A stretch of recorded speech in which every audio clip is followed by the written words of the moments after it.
Unfortunately, injuries are part of the sport of ski racing, but for promising star Nick Krause, he's had more than his fair share. How do you bounce back after getting hurt over and over and keep your love for the sport? Let's find out. Today's SnowMotion Chairlift interview is with World Cup giant slalom skier Nick Krause. Nick, unfortunately, has been injured, so we're going up the gondola with crutches and no skis. Yeah, I can't say I've done this before. Only on SnowMotion. And you get hurt, you come back strong. But tell us about this last one. Training in Copper, getting ready for the Beaver Creek GS. Just hit a bump weird and felt my knee completely dislocate. I got into Stedman Clinic and very quickly found out that I had torn ACL, torn meniscus, and a giant hole in my cartilage. I had to go in and fix all that, and now we're here on crutches. Got another 3 weeks, and then PT really starts then. I know it was a huge disappointment because you had a spot in all the World Cup giant slaloms this year, and you earned that spot by winning the NORAM title last year. So last year was my first year coming back from a tib-fib fracture. I got my own spot in the World Cup for all this year, and I was really looking forward to that and seeing that through, but I guess it'll have to wait another year, unfortunately. Yeah, it's gonna wait, but what people say about you is that once you're healed, you could be back on snow for a week and you're fast. How do you do that?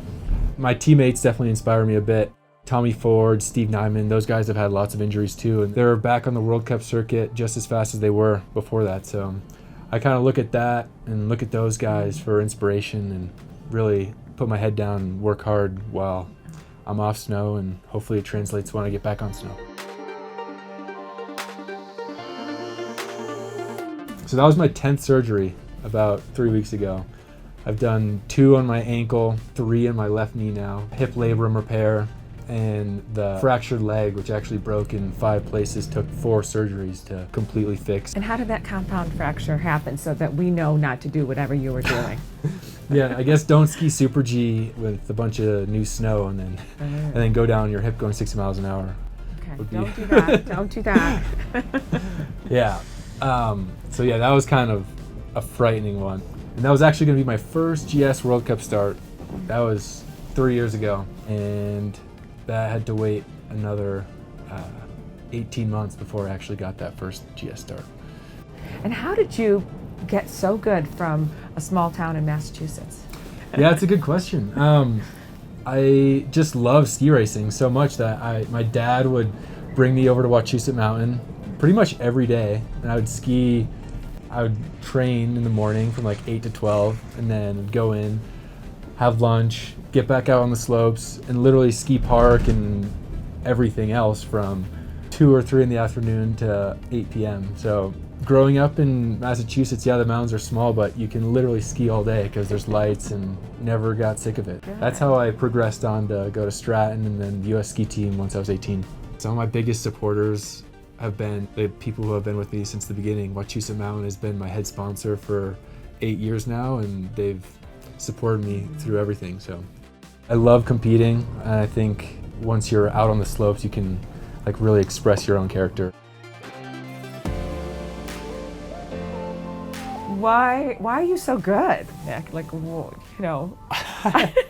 a good one. It's a tough one. That's a tough question. Is it your feel for the snow? I'd say it's partially my feel, but it's also the desire to ski like those guys who are actually the best in the world. Honestly, the way that Ted can angulate his skis and get his hip to the ground is just so cool. And still stay up right? and not fall on his head.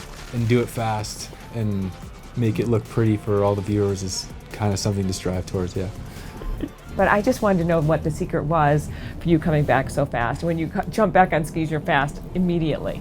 That pretty much comes down to me just being confident in what I used to be able to do, and knowing that I'm still capable of doing that same kind of motion on the slopes. So it's pretty much all mental. Riding a bike, actually. Yeah, absolutely, yeah. Out there, everyone is just like riding a bike going 80 miles an hour. So what a treat that we got to take you up the mountain. Yeah, that was awesome. Thank you for having me on SnowMotion. It's been great.